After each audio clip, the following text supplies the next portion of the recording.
నువ్వు పక్కా తప్పుకుంటావా నన్ను ఎక్కమంటావా అని వంగలపూడి అనిత గారిని అన్నాడు ఆయన. ఆవిడ ఎన్ని వెళ్ళి సారీ చెప్పుకుంది కదా, డీజీపీ వాళ్ళు ఇమీడియట్గా అరెస్టులు మొదలెట్టారు కదా అన్నది. ఆయన అయితే ఈవిడ సారీ చెప్పుకోవటం అంతే. ఏమో సారీ చెప్పుకున్నారు. ఇక్కడ ఎలివేట్ ఎవరు అవుతున్నారు అంటే ఏంటంటే చంద్రబాబు నాయుడు గారి తర్వాత నేనే సీఎం రాష్ట్రానికి అన్న భావనలో వాళ్ళు ఉన్నారు. వాళ్ళు చేసిన తప్ప వాళ్ళకి అర్థమైంది. 22 మందికి వాళ్ళు చెప్పిన వాళ్ళకి ఇచ్చుకున్నాను సీటు. ఎందుకంటే ఆ రోజు అంతకంటే గత్యంతరం లేదండి. ఆ రోజున వీళ్ళు చెప్పిన క్యాండిడేట్లకు ఇవ్వలేదు. ఆ రోజు చంద్రబాబు నాయుడు గారికి ముందు అధికారంలోకి రావాలి, పవన్ కళ్యాణ్ గారికి ముందు ఎమ్మెల్యేగా గెలిచి ఫామ్ లో ఉండాలి. ఇప్పుడు ఇద్దరికీ అవసరమే. అంటే ఇప్పుడు ఇక్కడ ఏంటంటే మా తాలూకు చంద్రబాబు పవన్ కళ్యాణ్ గారు క్యాండిడేట్ లేరు ఫస్ట్. ఇప్పుడు అక్కడ అడిగింది కూడా ఎవరున్నారు క్యాండిడేట్లు, ఇందులో చిన్న క్యాండిడేట్లు అవును ఖర్చు పెట్టుకోగలగలవు. ఇప్పుడు ఎలక్షన్ అంటే ఖర్చుతో సంబంధం కదా. వైఎస్ఆర్సీపీని ఢీ కొట్టాలంటే ఏదో జెండా పెట్టుకుని పవన్ కళ్యాణ్ జై పవన్ కళ్యాణ్ అంటే అవ్వదు కదా. క్షేత్రస్థాయిలో చేయాలి, వ్యవహారం అంతా నడపాలా. ఓకే, ఎవరున్నారు క్యాండిడేట్లు లేరు. అందువల్ల వీళ్ళే క్యాండిడేట్ని ఇచ్చి ఆ క్యాండిడేట్ల వరకు టికెట్లు ఇప్పించుకున్నారు. ఇప్పటికైనా బలోపేతం చేసుకోవాలి కదా. ఇక్కడ కూడా తెలుగుదేశం క్యాండిడేట్కి ఆవిడకో ఎమ్మెల్సీ క్యాండిడేట్ ఇచ్చేది జనసేన వాళ్ళకి ఇచ్చేమని చెప్పుకునే ప్రయత్నం ఏమైనా జరుగుతుందేమో అని చెప్పి ఆయన నాగబాబు గారికి అనౌన్స్ చేశాడు. ఓకే, ఇప్పుడు ఆయనకంటూ బలమేది రైట్ హ్యాండ్ ఎవరు? ఈయనున్నాడు ఎవరు సెకండ్ మన డిప్యూటీ స్పీకర్ చేసాడు నాదెండ్ల మనోహర్ గారు. చిన్న స్థాయి అనుమానం అదే ఉంటుంది, చంద్రబాబు నాయుడు గారు తాలూకు మనిషి ఏమో అని. ఓకే, ఆల్రెడీ జనసేనలో వాళ్ళకి ఉంది, వాళ్ళు ఒకటే కదా అని. గతంలో ఎప్పుడైనా ఇనుపొడి పుడతారేమో కదా, ఆయన ఉపయోగించి ఇనుపొడి పుడితేనో అని నాదెండ్ల మనోహర్ గారు నమ్మద్దని కూడా చెప్పారు కార్యకర్తలు. నాదెండ్ల మనోహర్ జోలికి ఏమిటి రాద్దని ఆయన వార్నింగ్ ఇచ్చాడు కూడా.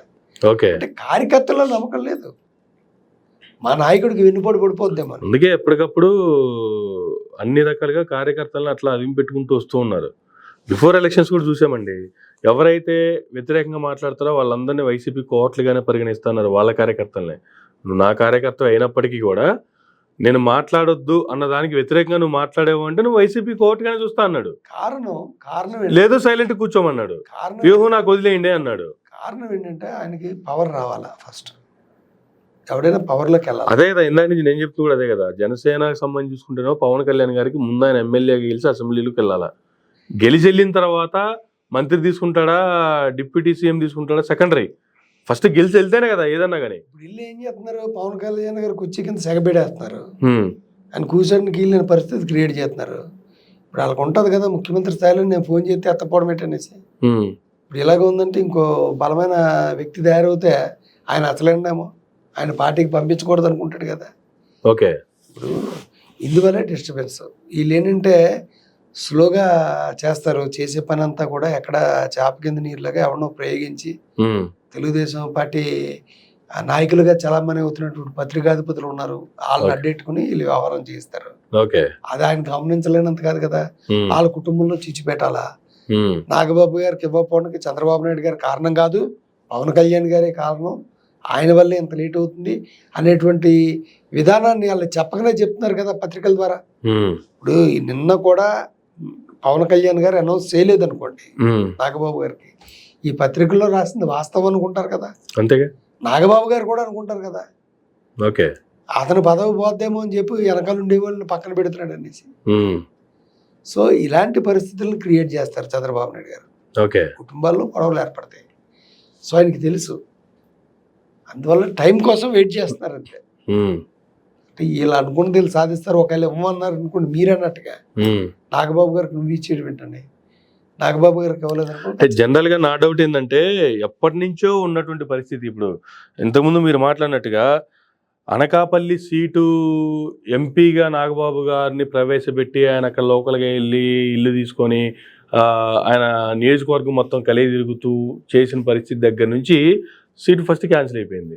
ఆ తర్వాత రాజ్యసభ అన్నారు, అది క్యాన్సిల్ అయిపోయింది. ఆ తర్వాత క్యాబినెట్ అన్నారు, అది క్యాన్సిల్ అయిపోయింది. ఆ తర్వాత ఇప్పుడు ఎమ్మెల్సీనా కార్పొరేషన్ అనేది కూడా అటు ఇటు కాకుండా ఊగిసలాడుకుంటూ కొట్టుకుంటుంది. దీంట్లో అయినా ఏదో ఒకటి కన్ఫర్మ్ చేసే అవకాశం ఉందా లేదా అనేటువంటి, ఇదే ఫస్ట్ టైం అయితే పెద్ద కన్ఫ్యూజన్ ఉండదు జనానికి కూడా. కానీ ఫస్ట్ నుంచి ఈయన విషయంలో ఇవే జరుగుతున్నాయి. ఇప్పుడు కార్పొరేషన్ ఇచ్చేస్తారులేండి, కార్పొరేషన్ ఎలాడదో తెలుసు కదా. కార్పొరేషన్ పరిస్థితి అంటే ఉందిలేండి. ఇప్పుడు కార్పొరేషన్ ఓకే అని పవన్ కళ్యాణ్ గారు అన్నా, నాగబాబు గారు ఇద్దరు కలిసి కార్పొరేషన్ అయినా ఓకేలే అన్నారంటే ఇంక వీళ్ళు తగ్గిపోయి ఏదో ఒకటి ముందు కావాలి, ప్రభుత్వంలో కావాలి, ఏదో ఒకటి పడేయనని ముష్టి తీసుకున్నట్టే. ఇప్పుడు ఏబి వెంకటేశ్వరరావు గారే కార్పొరేషన్ చైర్మన్ అయితే నాకే పక్క పెట్టేశారు కదా. నేనేంది, నా లెవెల్ ఏంది, నా లెవెల్కి మీరు ఇచ్చేది ఏంది అన్నాడు ఆయన. అటువంటిప్పుడు ఈయన జనసేనలో నెంబర్ 2 డిప్యూటీ మినిస్టర్ సోదరుడు, ఈయన కార్పొరేషన్ చైర్మన్ తీసుకుంటాడా? చంద్రబాబు నాయుడు గారు ముఖ్యమంత్రి అవడానికే కారణం మేము అనుకునే భావనలో ఉన్నటువంటి వీళ్ళు కార్పొరేషన్ కి ఏకమవుతారా? ఓకే, అంగీకరిస్తారా? అంగీకరిస్తే మంచిది. ఇప్పుడు ఈయన అనౌన్స్ చేసాక వాళ్ళు ఇవ్వలేదు అనుకోండి, లెక్కల్లో తేడా వచ్చింది, కాపు సమాజ వర్గానికి ఇద్దరు ఉండేటువంటి మీ ఇద్దరు ఉన్నారు కదా, తర్వాత చూసుకుందాం రాజ్యసభకు దేనికి అన్నాడు అనుకోండి, అప్పుడు ఖచ్చితంగా బయటపడతాయి కదా. అంతే కదా. ఇప్పుడు ఏంటంటే గుమ్మనంగా ఉండాలంటే అది పెట్టబోరు వాళ్ళకి లాభం అన్నట్టుగా. ఇప్పుడు వీళ్ళిద్దరు కొట్టుకుంటే వాళ్ళు తడిగొడ్డ వేసుకుని నెత్తుల మీద కూర్చోవచ్చు. వైఎస్ఆర్సీపీ వాళ్ళు క్యాన్వాసింగ్ కూడా చేసుకోవట్లేదు, ఈజీగా గెలిచేస్తారు. ఓకే, 9 నెలల్లోనే హనీమూన్ పీరియడ్ అయిపోయింది, గొడవలు ముదురుతున్నాయి, ఎప్పుడప్పుడు విడాకులకి అప్లై చేసుకుంటారు. Right sir, thank you sir, thank you very much అండి. ఇదండి ఆంధ్రప్రదేశ్ రాష్ట్రానికి సంబంధించి కూటమిలో జరుగుతున్నటువంటి లోకలకు సంబంధించి ఒక పార్టీకి మధ్య పొసగనటువంటి పరిస్థితులు కావచ్చు, జరుగుతున్నటువంటి నేపథ్యానికి సంబంధించి హనుమత్ ప్రసాద్ గారు ఇచ్చినటువంటి వివరణ. ఇది నా ఇంటర్వ్యూ. మరో గంటలో మళ్ళీ కలుద్దాం. చూస్తూనే ఉండండి మైరా మీడియా.